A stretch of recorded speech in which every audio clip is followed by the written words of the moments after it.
Well, hello, welcome to I Love Gay today. And this week is International Transgender Awareness Week. And we are in London and we are with our special guest, Saskhia Menendez. How are you? I'm fine, thank you, Matt. How are you? Fantastic. I'm so glad you had made outreach because I've seen some of the work you've done, especially in the world of music and so forth. And you and I were connected online, and but this is fantastic to be able to chat with you, so you can kind of tell some of your story to the rest of the world as well. Thank you so much for having me, and it's such a pleasure to be here today. And I really appreciate everything you're doing to support the trans community and raise this important issue that I'm trying to raise. So thank you for allowing me to do that. Yeah, well, no, thank you. And yeah, tell us a little bit about not only kind of what you do, but also especially this, like I was saying, this is a very important week. And I know that some of the things, especially even that are going on in your country, are very near and dear to your heart. Yes, they are. Thank you for asking me. I'm an equality and diversity ambassador, a researcher, a social change activist. I'm also an artist, and I'm in the process of bringing out some new music. I have my own podcast, Music Industry Insights Worldwide, where I have people come on my show as well and talk from different underrepresented and disadvantaged communities across the world of music, whether that be professionals or artists themselves, to come and talk about some of the issues and barriers that they faced accessing the music industry and how we can better support them as well.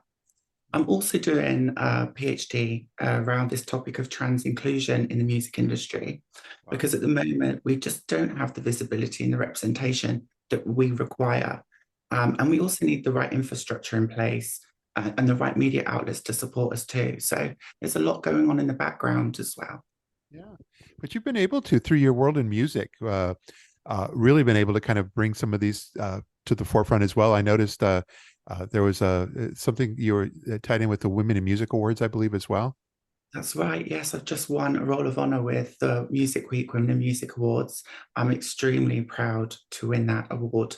It means so much to me and to my community to be visible, to be seen, to be respected, especially from an industry like the music industry. It's not an easy one to crack, and it's taken a long time to get here.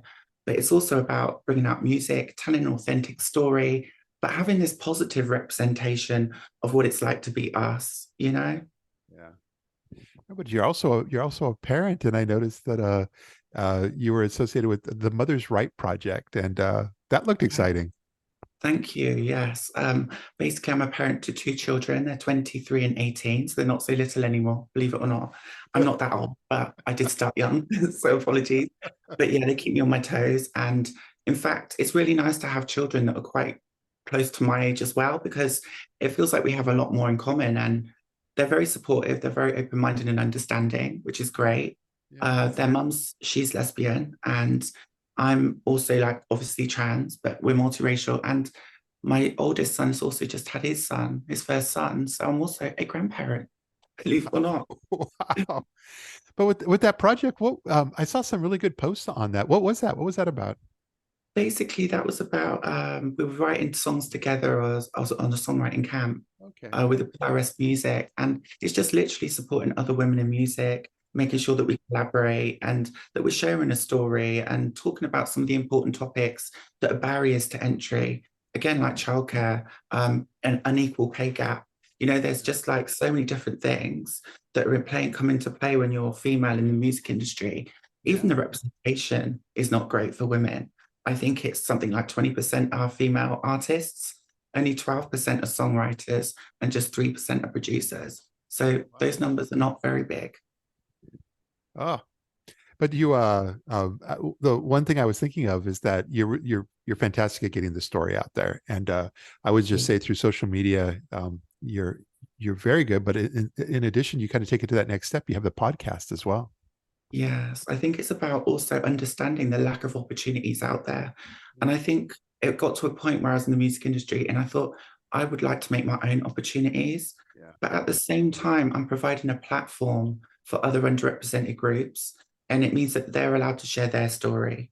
And it also builds allyship and learning. So we're all learning from each other. And I think, you know, having that information sharing, that fact sharing is crucial to supporting others. And it's not all about me. I don't want it to be just about me. I want it to be about community. I want it to be about love. I want it to be about respect. And I want it to be positive. Yeah, yeah. Well, this is exciting. Now that we're so close to 2024, anything exciting on the horizon you want to tell us Oh about? yeah, I'm going to be releasing some new music next year in 2024. So my first performance will be in May in Birmingham, and that's part of a gender equality hub that we're doing. But we're going to do it around social justice as well to ensure that we are seen, we're heard, and that we're respected. There's been a lot of kind of politicization around being trans here in London. In the UK, actually, this past couple of years, we've really dropped down the rights index in human rights, and a lot of other things have been rolled back. So it's been quite challenging times here in the UK for being trans, and it's got a little bit harder, I must say, rather than easier. You would have thought it would have got a little bit easier, but there's been a lot more struggles lately. Yeah. I think this is great. And I really appreciate the fact that you were able to take a few moments of your time and kind of share a bit of your story with our audience here. Thank you. I really appreciate that. And I just want to thank everybody for showing me love and support, and and like yourself, just for having me on the show, giving me a platform, allowing me to share my story and hopefully empower, inspire, and just, help other people too, because I think it's really about that and build a sense of belonging for the trans community. Well, thanks so much. And it's great to meet you here. Thank you. Take care.